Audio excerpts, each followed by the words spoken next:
Well, hello, everybody, and welcome to Real Wealth Network's weekly webinar. Thanks so much for joining us. My name is Ben Eric Smith. I'm the Director of Investor Relations. I also get to be an investment counselor, and I'm so glad you're here. Today, we're talking to Birmingham, Alabama.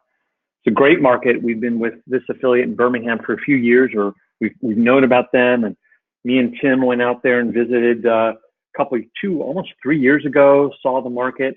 And it's been a while since they've been on with us, so I'm really glad to have them on. And today is November 29th, 2018, and there's the wonderful cityscape of Birmingham, and looks like a nice place to be. Before we get started with Birmingham, however, I want to go over some basic stuff. End of the year event coming up, and this is the the December event where after each and every event we have a nice little holiday party. And we don't want to leave our friends in the Southland out. So we've got 3 separate holiday parties happening after each respective event. So you can come meet the teams from Birmingham. We're about to hear from Houston and a new market for us, Albuquerque. Kathy Fettke is also going to give her year-end wrap-up. So that's always nice to hear. How did the year end up? What does she see coming forward? The big predictions will happen in January, but she's going to talk about the year-end at this event as well. And so the holiday party is going to be immediately after. So like on Saturday, it's from noon to 3. And then, hotel has to come in and clear out all the tables because it's kind of awkward having a holiday party with a bunch of chevron rows. So they come in, clear everything out, and then we'll do a holiday party from 4 to 7. Same thing in LA, 2 to 5, party from 5 to 7.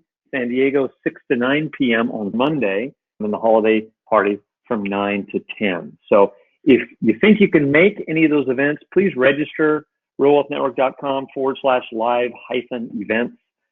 We always like to know who's going to show up at these things.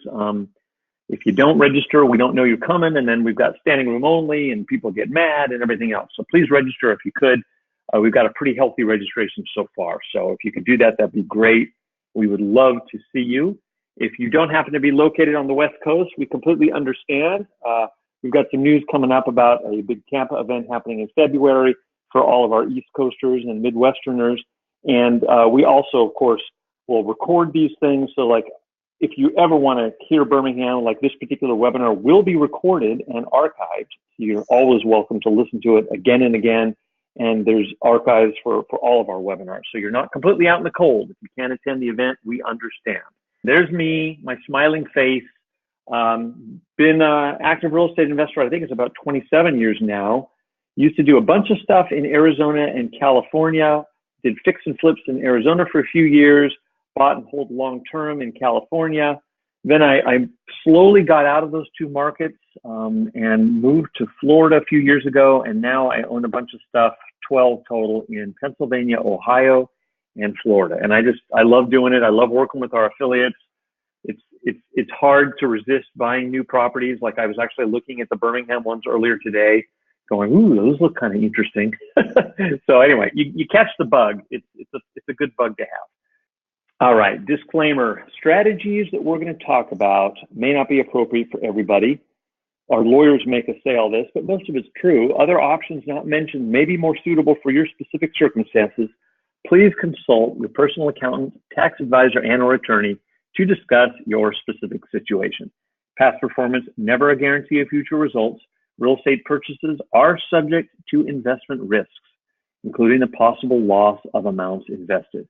And while every effort is made to maintain accurate and current information, the possibility of errors and or updates always exists. Do your due diligence, please. We do it. Whenever we bring on a new affiliate, we check them out. We look at their background. We go to the area. We have them answer questions. We look at their offices, we look at the neighborhoods they invest in, and we highly recommend that you do that as well, at least the first time, just to make sure that you're comfortable. Trust but verify. That's what I always like to say. All right, without further ado, I'm going to turn it over to Mrs. Birmingham, who's going to talk all about her market. And we also will have questions at the end. If you happen to be watching this live, you've got your little go-to webinar control panel.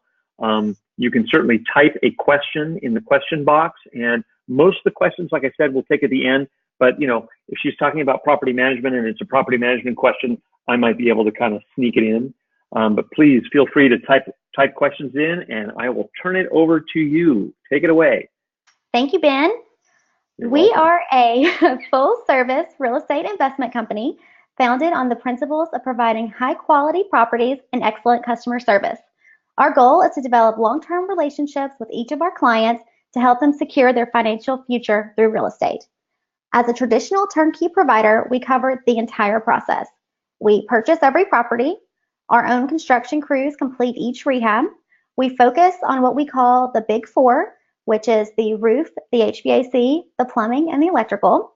We add a new hot water heater to every property and get the property into rent-ready condition.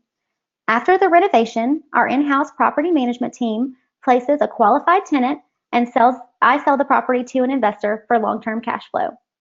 We currently manage upwards of 365 properties, which is growing every day. We do work with our local Section 8 office. Currently, our fee structure is that we charge 10% for property management until an owner purchases 3 or more properties. In accordance with RWN standards, we charge 80% of the first month's rent for first tenant placement. So why invest in Birmingham?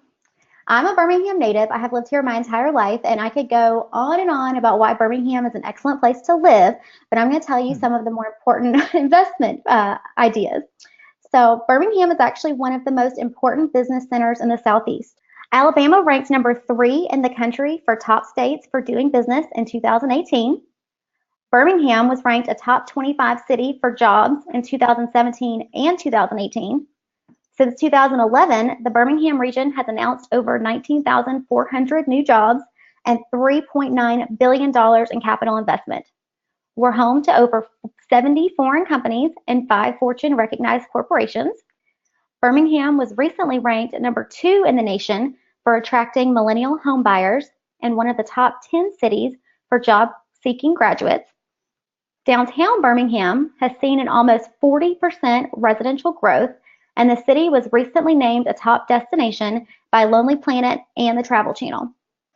There are currently more than $800 million worth of construction projects going on in our city center alone. However, we still boast the most green space per capita in the nation. Over 40% of our population of 1.1 million people rent. Birmingham is one of the only true cash flow markets left in the country where the rent to value makes investing attractive. Alabama has a mild climate without harsh winters, potentially making our investment properties lower maintenance. The Birmingham Metro's top employer is medical. However, we're followed closely by banking, telecommunications, and manufacturing. We've also been recently called a mecca for startups, the Silicon Valley of the Southeast, and a new industrial boomtown. The Birmingham Hoover area is the number 1 metro in the country for jobs and healthcare. We recently ranked number 3 in the country for women entrepreneurs. Alabama ranks in the top 5 for the production of cars and light trucks. In 2017, Alabama automakers produced around 1 million cars and trucks, and our automotive manufacturing sector now approaches 40,000 jobs.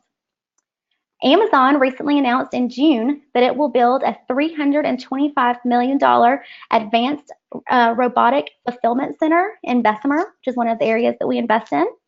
This facility will initially employ 1,500 workers, but that number could go to 3,000. We're also seeing an increase in incomes and the skills of the private sector. We're attracting new jobs in law, medicine, nursing, and engineering. On top of that, our unemployment rate just experienced the largest drop in the nation. The cost of living in Alabama is 16% lower than the national average. Forbes listed Birmingham on its list of America's most affordable cities. The average salary adjusted for cost of living in Birmingham is $86,196. In addition to being affordable, Birmingham recently ranked one of the top 10 cities with the fastest growing incomes and number 2 in the country for median income growth. To add to our attractive economy, Alabama consistently ranks one of the top 10 most tax-friendly states. So there are several reasons why Real Wealth loves Birmingham: steady growth, affordability, and steady cash flow. As you can see, our community has experienced a steady population increase for the last several years. As new employment opportunities continue, population growth will continue to rise and add an abundance of new tenants to the rental market.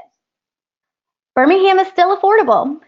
Our properties range in price point from $80,000 to $160,000, with our most common price point from $85,000 to $100,000 range. Birmingham was recently named one of Realty Trac's top 25 hidden gem single-family rental markets, which is based on gross yield, expected return on investment, maintenance fees, and other costs. The Metro recently ranked the 9th best buyer's market for single-family homes. So as you can see, the median home price is 41% lower than the U.S. average. We call Birmingham flat and boring. We don't have extreme appreciation like many markets, but we experience very little depreciation, making our area the ideal location for steady cash flow rentals. As you can see, our properties still cash flow well, even in a more competitive climate. Unlike most markets, our rent to value is still around 1%. Birmingham has a large, consistent rental pool to occupy our turnkey properties. Our property management team is experiencing steady rental increases year after year. As you can see, overall, the median rents have increased by 2.84% per year.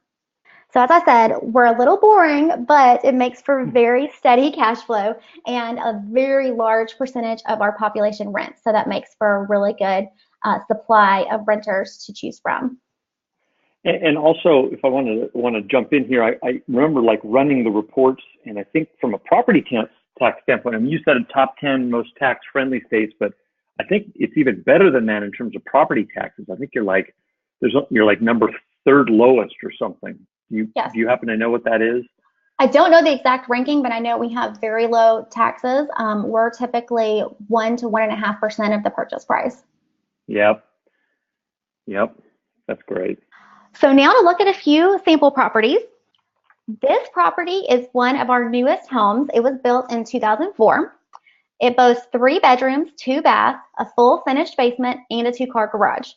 This property is located in Bessemer, Alabama. It's highly desirable because of the proximity to several of our large employers, including the Mercedes plant and soon to be the Amazon facility. Is that Bessemer, where is it like on a map in relation to Birmingham proper? So I have lived here my entire life, but I'm terrible with directions. It is west of town. It is going towards Tuscaloosa, which is another big market where the University of Alabama is located. So the Mercedes plant, which is a huge employer for a lot of our tenants, is located between Birmingham and Tuscaloosa, and Bessemer is kind of right in that sweet spot between both of those 2 markets, that it's a great rental spot. And it looks like, I mean, pictures can be deceiving, but it looks like this thing is like a house on like an acre of land. I mean, there's nothing around it, which is kind of neat. Yeah, it is in a little small pre-planned development community, but it does have a big lot, and that's something that's very common in our market. Most of our properties have a good sized yard without being huge. We typically are like half an acre. So it's enough that the tenants have a lot of yard, but it's not enough that they can't maintain it. Gotcha. Okay, so running the numbers, this property was a $149,900 price point. If you were to buy this with traditional financing, obviously you're going to put down around $30,000. We've estimated closing costs for the cash and the financed performance. There's obviously no rehab costs, because as I mentioned, we go through the full rehab before you purchase the property. So you would identify a property, we would complete the rehab, and then any inspection or appraisal would take place after the rehab is complete. So once you are looking at that, the initial cash invested for a finance deal is around $32,900, and for an all cash deal, you're looking at $151,399. So we estimated principal and interest, obviously, at 5.25%, which is $662. Now, again, the taxes are low, so we're only looking at around $181 a month. This is actually fairly high for our properties because it is a nicer, newer, more expensive property. Typically, the taxes are under $100 a month. This property has no HOA.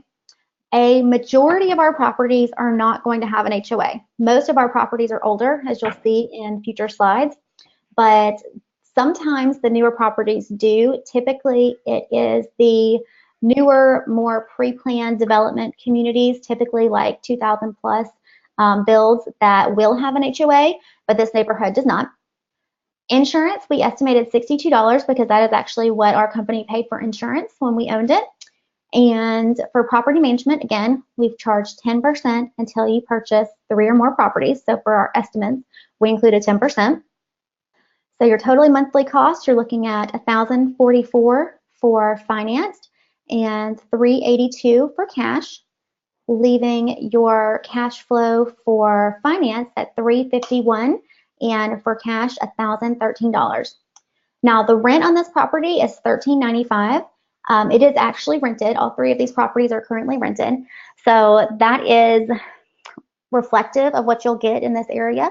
Now, most of our properties are still at that 1% or better, but when you get into the 2000 plus builds, these nicer, newer properties, especially one of this size, it is going to be a little bit less than 1%, but as you can see, it still cash flows really well. The cash flow annually, we're looking at $4,212 for financed and over $12,000 for cash. Before you advance, I got a couple things I just wanted to say here. So actually, that property taxes of 181, that's 1.4% of the purchase price. So right in the range that you said, 1.4%. So it may seem like a lot, but it's not when you consider some of these other markets are like 3.5%. 1.4 is pretty good. And then, do you happen to know rough? We won't hold you to this, but when do you think this was built? It was a 2004 build. Oh, okay, cool. All right. And then if somebody comes and there's a tenant already in it, has it been renovated like right before this tenant was put in, or do you know how long ago it was renovated? Yes. So all of our properties, when you reach out to you guys, anything that is in our current pipeline is either about to be rehabbed, in rehabbed, or is just finished. So like I said, we buy every property, then we do the rehab, and then we place the tenant. So this property was purchased by our company, it was rehabbed, and then we placed the tenant, and now it's going to be sold to an investor. Got it. Yeah, the only reason I ask is because every once in a while we'll come across someone who's, they'll sell a property and it has been rehabbed, but it was rehabbed like a tenant or 2 tenants ago, like maybe it was rehabbed 2 years ago. And, that's fine as long as it's disclosed and it's reflected in the price. But you're saying that these have just been rehabbed for the most part. Correct. Cool. Beautiful. All right. Thank you. And Joe writes in to confirm that Alabama has the 3rd lowest property taxes in the country. Thank you, Joe. Thanks, Joe. All right, moving on. So this is our second sample property. So I basically went kind of highest to lowest in price point. Our highest price these days is typically around $160,000. Usually when you get much above that, the cash flow numbers start to not make sense. So that 150 is a really good representation of our highest price point property. This property is kind of a middle of the road at $102,900. It is located in an area called Forestdale. It's become an excellent rental neighborhood for our property management team. The rents in this area are kind of mid-range. They typically range from $1,000 to about $1,200 a month. Most of the properties in this area are going to be either 3 1s or 3 2s. Occasionally, we do get a larger property, but that's 3 2s in this area are pretty common. This is actually a 3 1 and 1,100 square feet. This property is, we call a tri-level. As you can see, you kind of walk in on the main level, and then you can either go upstairs to typically the 3 bedrooms, 1 bath, or downstairs to an unfinished basement. So looking at the looks like a single car garage also down there. And it has a carport to the left.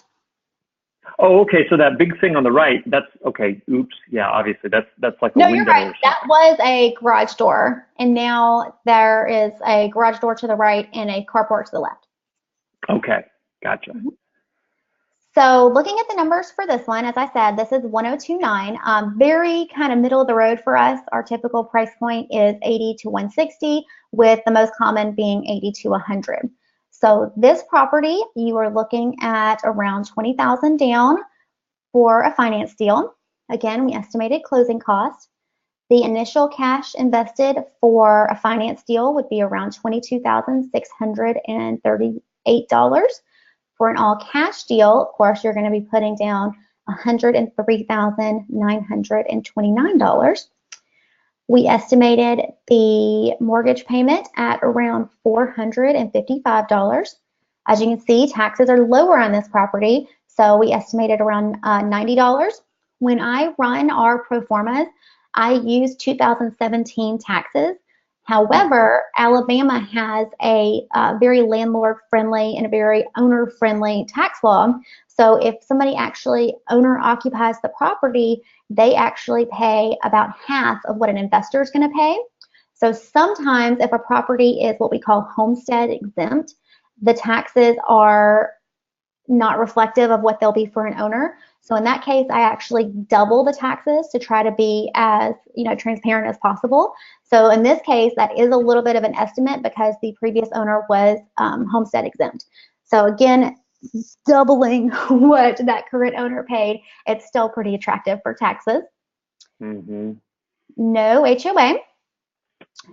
This one we used $45 for insurance, 10% for property management, and you're looking at a monthly cost for a finance deal of $693 and the low number of $238 for an all-cash purchase. The rental income on this one is $1,025. Again, this property is rented, and that is a real number. Again, this neighborhood typically rents from $1,000 to $1,200, so it's a really nice kind of middle of the road neighborhood. Again, it's a great rental market for us. It's very attractive to these tenants that are around that $1,000 to $1,200 price range. And then the cash flow, if you take that into account, you're looking at $332 per month for financing and $787 per month for cash.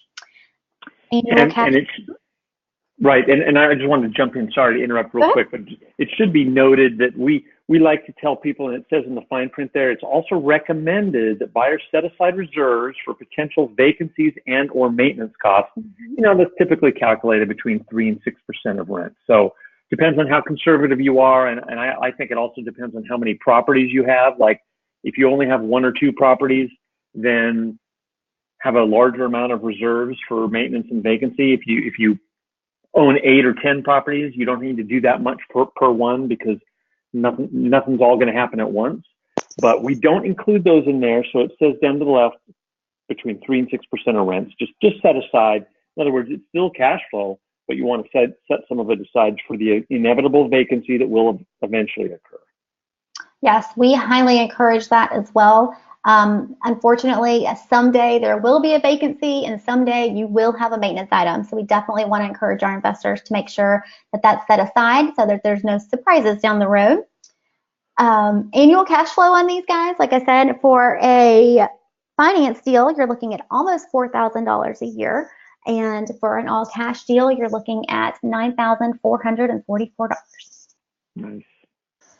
So the final property that we're going to look at is basically what we call kind of our bread and butter property. This is going to be our most common property.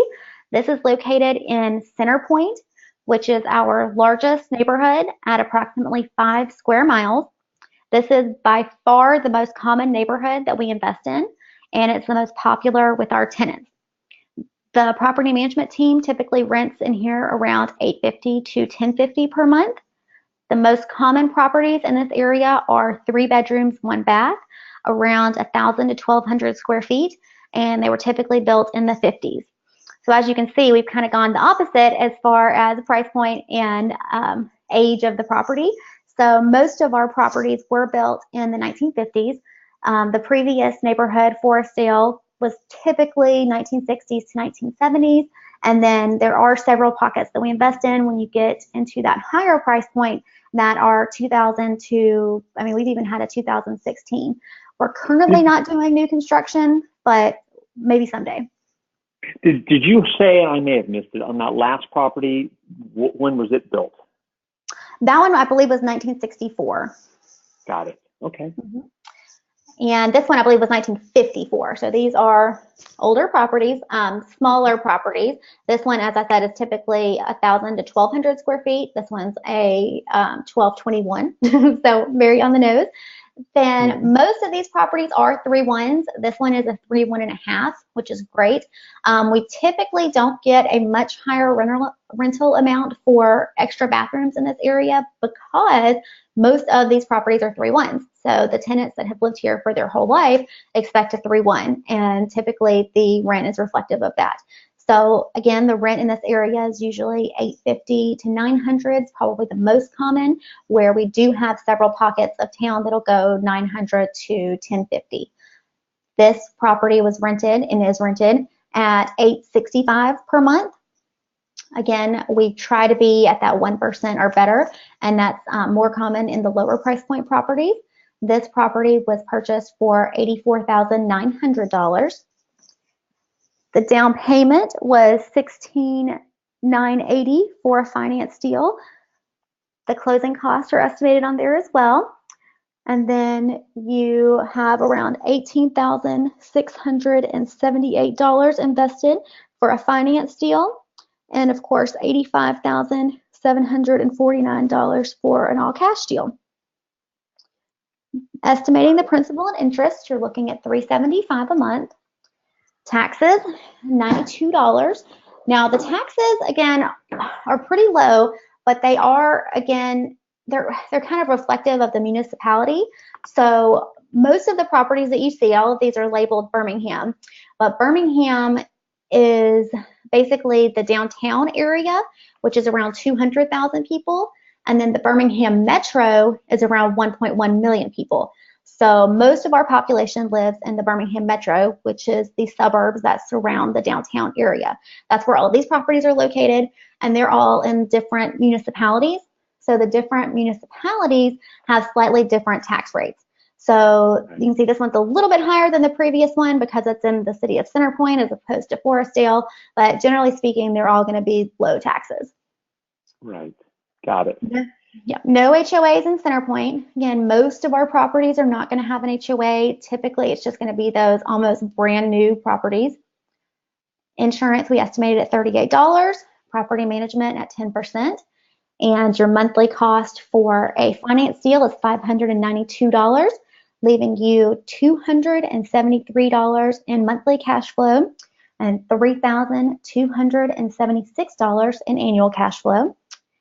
And for a cash deal, you have around $217 in monthly cost and an annual cash flow of $7,776.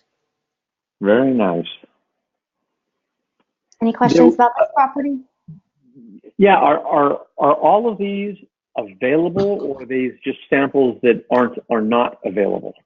So these are samples that are not available. They have recently sold, or they're in the process of being sold. I wanted to show some properties that were typical for our market. When we purchase a property, we put it out for sale as soon as we buy it. So once we buy it, we do the rehab and the tenant placement and all that.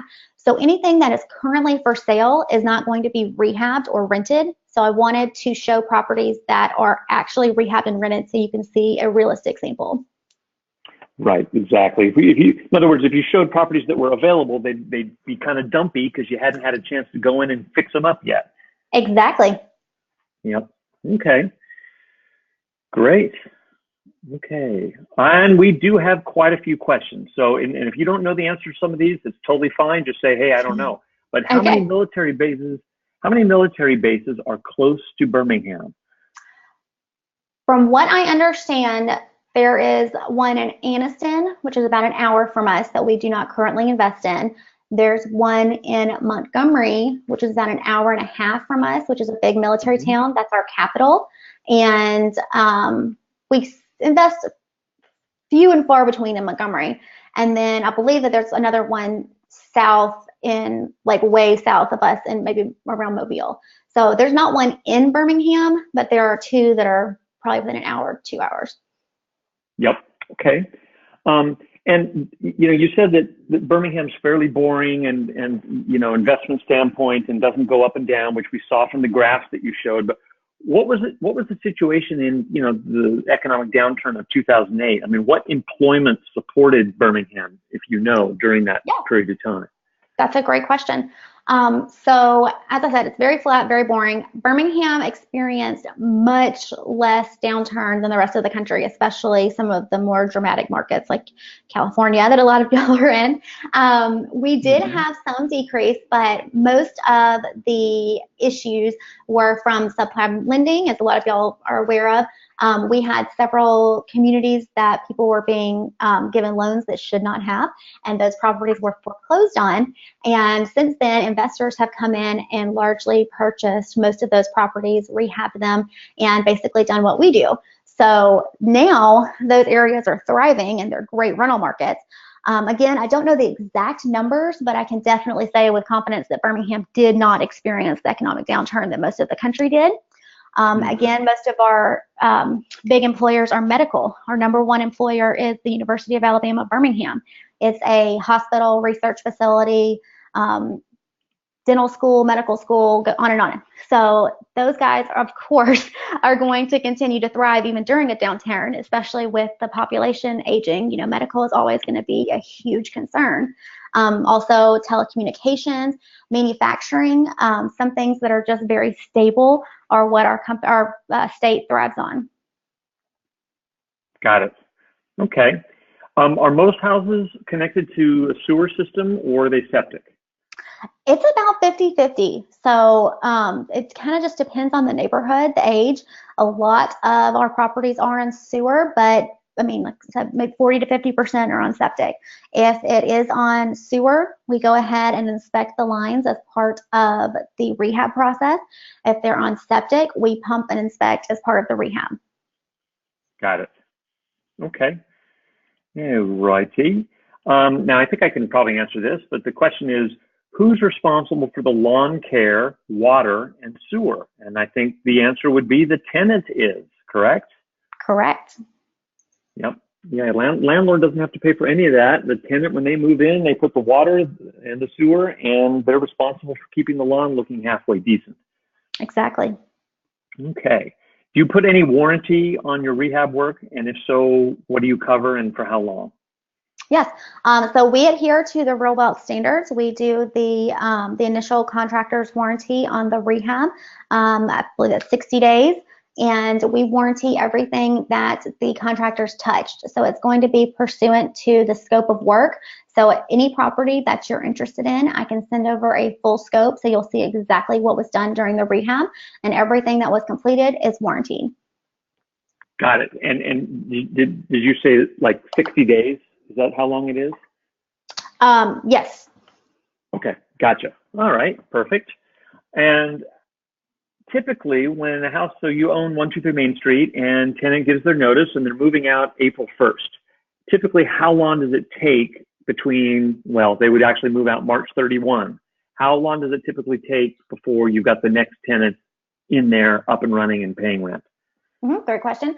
So we go ahead and pre-market all of our properties. When we buy a property, we go ahead and put it out for rent as a pre-marketing effort before the rehab is complete. Of course, the tenants cannot go in the properties at that point. We don't want them walking through an active rehab, but we go ahead and start drawing attention. So hopefully we have someone that is ready to move in as soon as the rehab is done.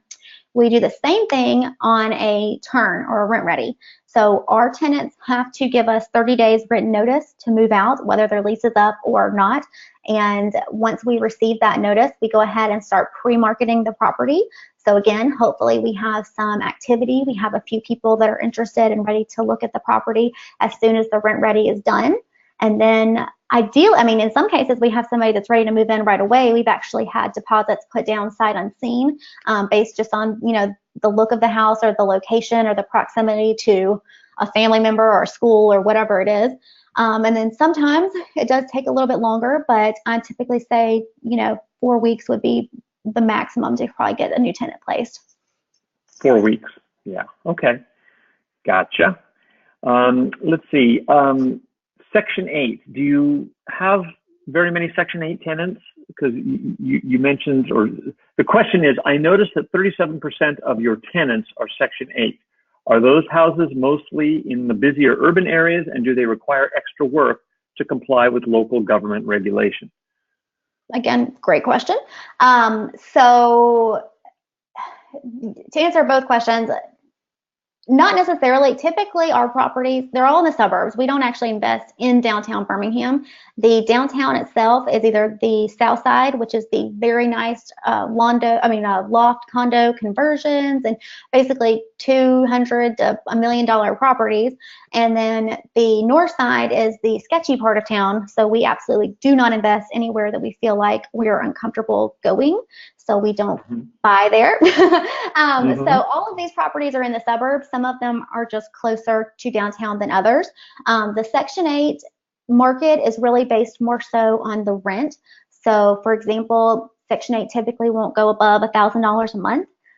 We've had a few that have been slightly over that, but typically you're going to be in the $800 to $1,000 range. We very rarely go below $800 a month because that, again, keeps us out of the bad areas. It keeps us in the more desirable rental markets.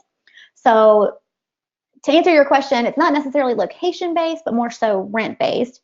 And to answer the second part, you don't have to necessarily do more to maintain the property, but it is a little bit different than just placing a private pay tenant, because when you first lease the property, it does have to go through a Section 8 inspection.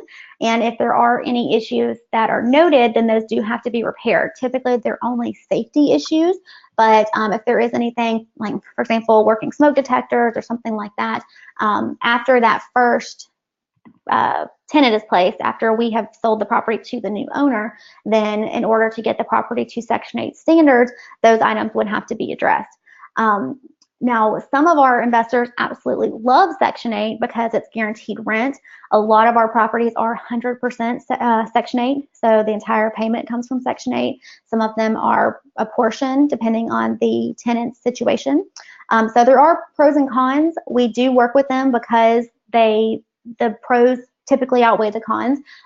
They're really great to work with in our local market. And like I said, a lot of our investors like that guaranteed rent. But the cons are it can be a slower process to place that tenant because there is additional paperwork and inspections. And of course, there can be some repairs that have to be done as a part of that. But Section 8, I look at it as kind of a second set of eyes. In addition to the inspections that you receive from our property management company, Section 8 is checking on that tenant as well, making sure they pay their rent, making sure they don't tear up the property. So it can, be beneficial as well. Okay.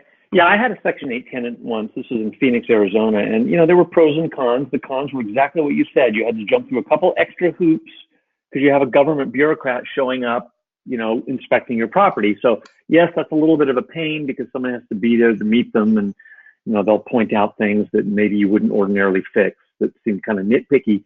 But the advantage was the tenants tend to stay a lot longer. I mean, that tenant that I had in Phoenix stayed like 4 years. So that's a really good point. That's true in our case as well. Yeah, they tend to just stay a lot longer for whatever reason. Well, it's typically easier to renew a Section 8 lease than to move, if that makes sense. Right. If you're the Section 8 tenant, it's easier for you to just renew than to move. Right. Yes. Right. Yep. Okay. Now, someone has a question on something you said. I don't remember you saying this, but you said that you occasionally would flea market rental properties. Do you remember saying that? What did you mean by that? I don't think I said that. I'm not sure what that means. Flea market? Okay. I don't remember either. So sorry, Amy. We have no idea. Anyway, okay, let's see. What is your renewal fee? 25%. We adhere to all real wealth standards. I'm sorry, say that one more time. 25%. We adhere to all of the real wealth standards. Got it.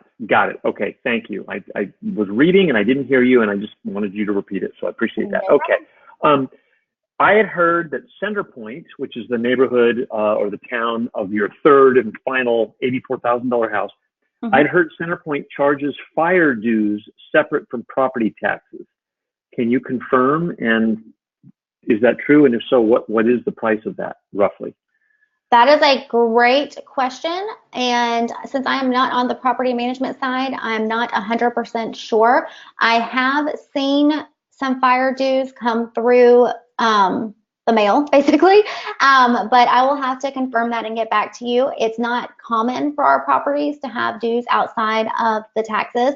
But like I said, the municipalities do sometimes have their own kind of way of doing things. So I will have to confirm that and get back to you. I'm not sure if it's prorated or if it's a percentage, but I would imagine that that would be online as well. Okay. And Corky wrote in to clarify, you said you pre-market your home. There we go. Pre-market. Yes. Pre-market. Yes. So when someone gives their notice, you pre-market it, or even when you've bought a house and it hasn't been rehabbed, you pre-market it, even though it's not ready to be rented. Thank you. Yes. And what that means is we just basically go ahead and blast them out to the world, to the internet, put out a photo and a coming soon. And so that way people can go ahead and start, drumming up attention. Got it. Okay. We've got a bunch more quickly. They're just pouring in here. So I'm glad that you moved quickly. So, because they just keep pouring in. What is your average stay for a tenant? And do you sign 1-year leases, or do you, because some of our people love to sign 2-year leases just because it's nice. And I'm wondering if you do that and what your average stay is. Yes. So we do not sign 2-year leases, and I will explain why, but our average stay is 3 years. Most of our tenants do renew. That's we have a very high percentage that renew, and the average stay is around 3 years. Now, the reason we only sign 1-year leases, number one, is because that adheres to Section 8 standards. Since we do rent to Section 8, it's just much easier across the board to adhere everything to Section 8 standards. All of our properties are rehabbed to their standards. Our lease follows their standards, etc. As well, when the very rare occurrence happens that you do have to evict a tenant, it is much easier to remove a tenant that has a shorter lease than a longer lease. Typically, the longer the lease, the harder it can be to remove them from the property. Right, and the more leverage they have to bargain with you over it. Exactly. Okay. And since you're on the topic of Section 8, and you may have said this, but we have a question here. Do Section 8 tenants pay typically, or does the Section 8 program pay market rent, or is it usually a little bit lower than market rent, and are they capped and constrained? That's a great question. So we very rarely have to fluctuate from our rent rate that is estimated when you look at the original pro forma for the property. We know our markets so well. We have so many properties in these areas. We're very heavily invested in almost every neighborhood that we rent in, that we're basically making the comps. So typically we do not have to vary at all from that number. Now, usually Section 8 is right in line with that. If we have a person that does not qualify for that rental amount, if it's marginal, if it's not, let's say it's an $850 rent and they qualify for $825. If it's rented, if it has a new owner, if you guys own the property, that's something that we would run by you and let you decide if you wanted the guaranteed, Section 8 rent at a slightly lower rent, or if you'd rather wait for a private pay tenant. If it's dramatic, if it's $100 a month, then we're not going to place that tenant. So the answer is most of the time they are right in line, if not on the nose, for what we're asking. But if there is a slight fluctuation, that's something that we would discuss with the owner. Mm-hmm. Gotcha. All righty. How does it work if somebody, say, owns a property as a rental for 3 or 4 years and they would like to sell it? Do you handle that for them if they would like to sell it through you, or obviously if they want, they can go out and find their own realtor? Correct. We are happy to help. I'm a licensed agent. We typically, the fastest and easiest way to sell a rental property is to sell it directly to someone else in our network, to sell it directly to another investor. So we are happy to do that for you, to sell. Obviously, we know those properties intimately, so we are happy to go ahead and just sell those to another investor that's looking for the cash flow, or we can sell them on the MLS, or we have several other methods that we can try to unload them for you. But the short answer is yes, we are happy to help. But the long answer too, as we discussed, our market is flat, boring, steady. The appreciation rate is market-wide around 3%. So unless you're planning to hold this property for at least 5 years, you probably want to look in another market. I would not buy in with the intention of flipping a property in our area. Just because it only appreciates 3% a year, and by the time if it appreciates 6% over 2 years, you're going to lose money by the time you factor in cost of sale. Exactly. Yep. We'd love for you to buy here, but we definitely want to be realistic on the front end and let you know that it is a long-term cash flow market. Mm-hmm. And we've got a question here that I will go ahead and answer, and then you just add your 2 cents to. The question is, if there is a problem with a tenant and you need to remove them, who will pay for the cost to remove them? Well, you will, the investor, the person who owns the house. That's a hazard of owning a rental property.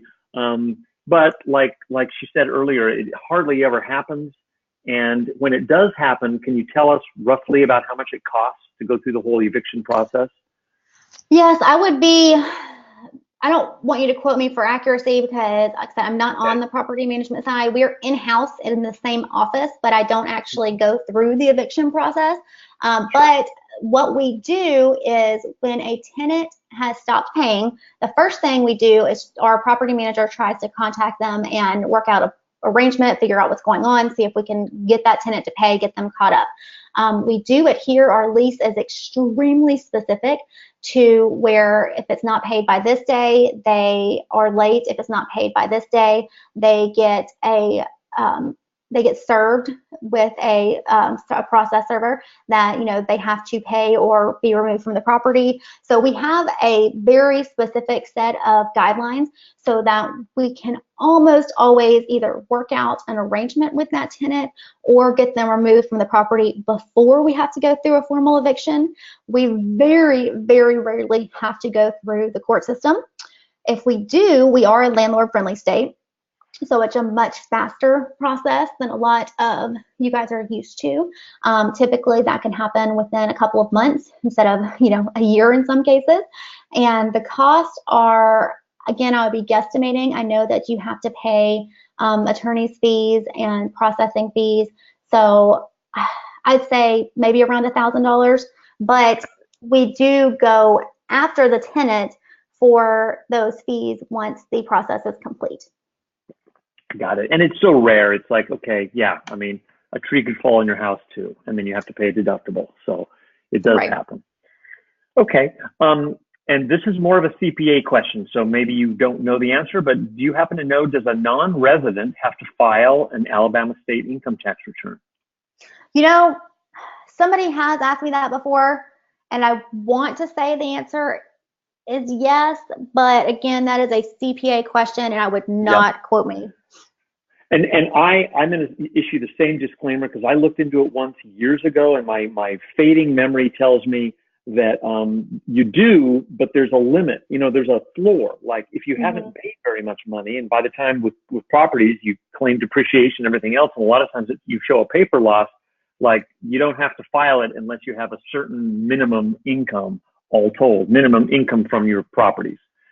So anyway. Sorry, living in Alabama, I do file an Alabama tax return, so I'm not sure. Yep. Hey, is mold a problem? Typically, no. So we are in a very, like I said, very mild climate. We don't have harsh winters. We have relatively dry summers, but a lot of our properties are built on crawl spaces. So the least expensive property that I showed you, the one in Center Point, is built on a crawl space.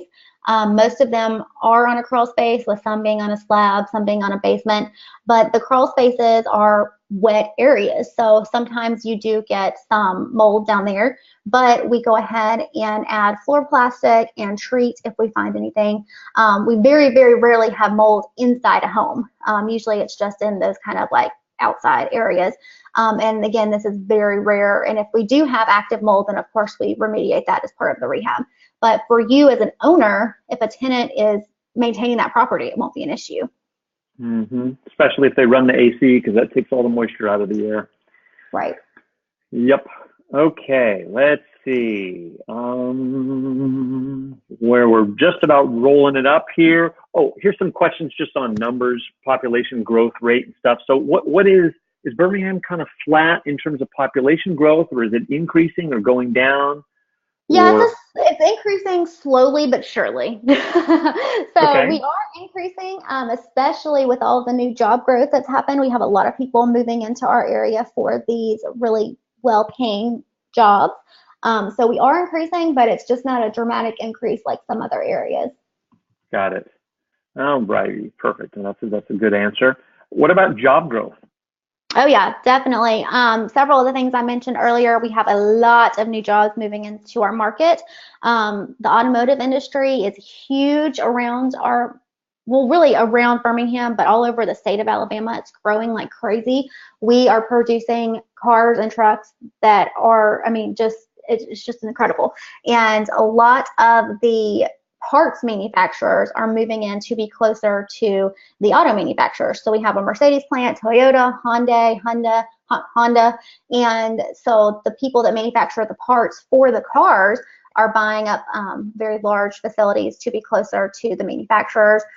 Just had a new manufacturer move into a huge facility in Center Point, and that brought 746 jobs to that area. So another reason that Center Point is very attractive right now, we have jobs moving specifically into that market.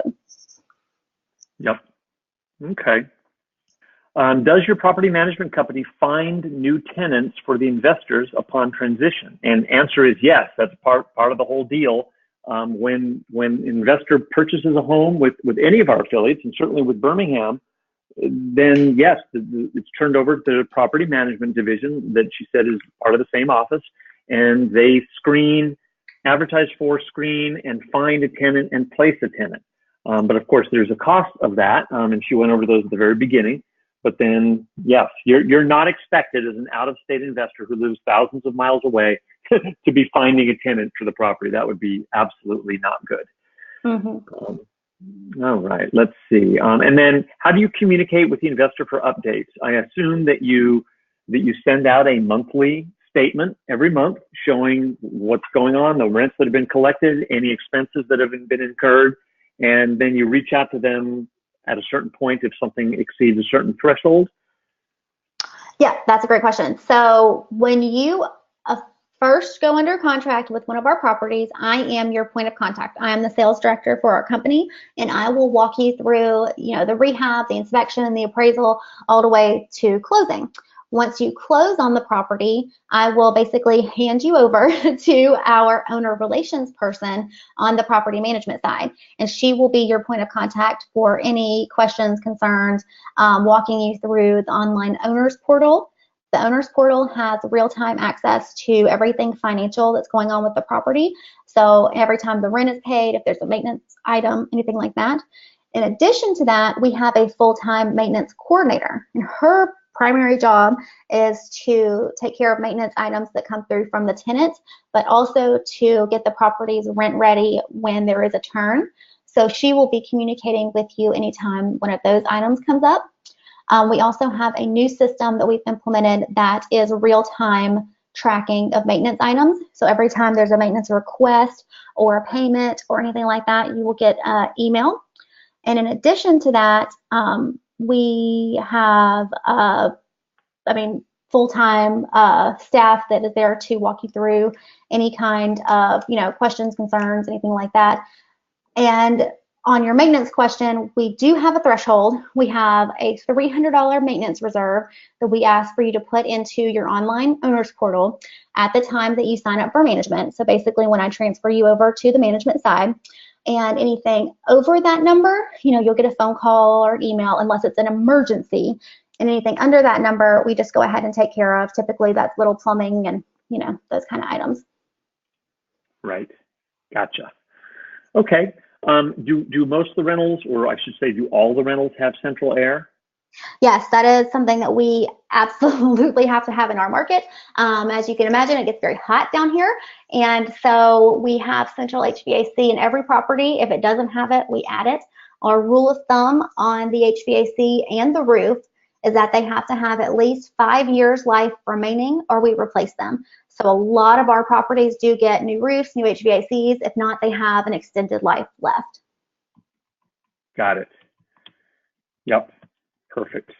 And what is the vacancy factor? In other words, out of all the, I think at the very first slide, it was like you guys managed like 675, something like that. What is the vacancy percentage at any given point on average? Yeah, so when we run our pro formas, we use 5% for vacancy to be on the safe side. We are currently running under 2% vacancy. We're at like 1.65 this week. It varies from week to week because we are constantly adding in the properties that, you know, come through our pipeline. So we're very low right now, but we definitely encourage all of our investors to use a higher percentage when you're running your pro formas to be, you know, err on the side of caution. Absolutely. Okay, and everything we looked at, most of what you have is single family homes. Do you ever see multifamily, duplex, triplex? Very rarely, for two reasons. Number one, they are extremely rare in our area. We just don't have a lot of them. I get requests all the time, but they are just not here. We just don't have a lot. Right. And the second reason is because they typically don't rent as well in our market. If you can afford a single family home for a similar price point, most people want the yard and they want the privacy. If you want to have a neighbor next door that's, you know, in that same wall, they'll rent an apartment. So a lot of our our tenants really prefer single family to the close proximity. Got it. Makes perfect sense. Okay, final question, and I'm going to go ahead and answer this one, and then you pipe up with any local additions. The question is, why is the house has such a low price, but people don't buy, even though the average income you said is greater than $86,000? In other words, why are so many people renting? And I think the answer is that a lot of people, we're becoming more and more a rental society, especially like younger people, millennials. They don't want to commit to, you know, the home buying dream and be locked in. They'd rather be mobile and move. And quite frankly, a lot of people, they might make $86,000, but they don't have the down payment. They don't have $30,000, $20,000 sitting around to make a down payment. But I think the bigger reason is that people are just choosing to rent more than buy in a lot of cases. I agree with that. To add to that, a lot of people that come into our market are kind of transient, especially the young people, but a lot of people are moving here specifically for a job. So it may be a 1 or 2 year commitment. They may not have, you know, a long-term stay, or they may move into our market and rent for a year or two to determine if they like the area before committing to something. Typically, that's very common in our higher price point properties. They may rent for a couple of years before they buy. But in our lower price point markets, there is a very serious just mindset that most of the people in that area are long-term renters. Most of the people that rent in that lower price point community have lived there for their entire lives. Their family lives there, and they just don't have the mindset to buy. As unusual as that may sound to us, it's just extremely common that they have no desire or just no reason to change what they're doing. No, that makes perfect sense. All righty. Okay, well, that does it for the questions. Go ahead and advance for me, if you don't mind. All righty. So, good job. Thank you so much. That was an excellent presentation. I'm really glad that you whipped through the slides because we had so many questions. But I hope I wasn't too fast. I'm a fast talker. No, sorry. No, that's okay. That's okay. I think most of us like that. You were fine. So if anybody wants to come see, discuss Birmingham, you're coming out to the south, to the west, I should say, San Mateo, which is just south of San Francisco, from noon to 3 on, Saturday, the 8th of December, literally just coming up, you know, not this weekend, but the weekend after that. And then after that, we're doing a holiday party from 4 to 7. Then you'll be down in Los Angeles, 2 to 5 p.m. and in San Diego, 6 to 9 p.m. And let's see, you're going to do the San Mateo, but then your partner in crime is going to be doing Los Angeles. Is that what you said? No, I'll be doing San Mateo and Los Angeles, and he is going to join you guys for San Diego. Got it. Okay, perfect. Thanks for clarifying. And please register. You can see the URL down at the bottom. All right. So the way Rural Wealth Network works, most of you listening have already had a strategy session with either myself or Joe or Aristotle. That once you have a strategy session, it could be a 15-minute to 40-minute conversation. that kind of unlocks the keys to the castle. At that point, you can have contacts for the markets, and you get access to a lot more stuff. If you have not had a strategy session, it's really easy. It's free, doesn't cost anything. You can just schedule one. Just log into Real Wealth Network, and well, there's a URL there that says realwealthnetwork.com/connect, or you can just log into the network. It's pretty obvious.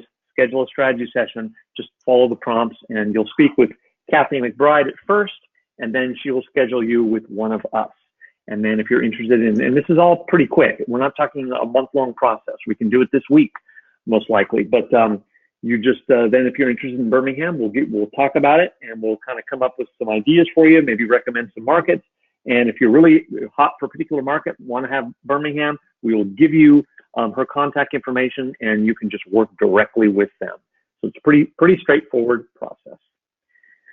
All righty. Well, thank you so much. Good job. I appreciate it. And we'll see you in a couple weeks. Thanks so much, everybody. See you soon. Bye-bye.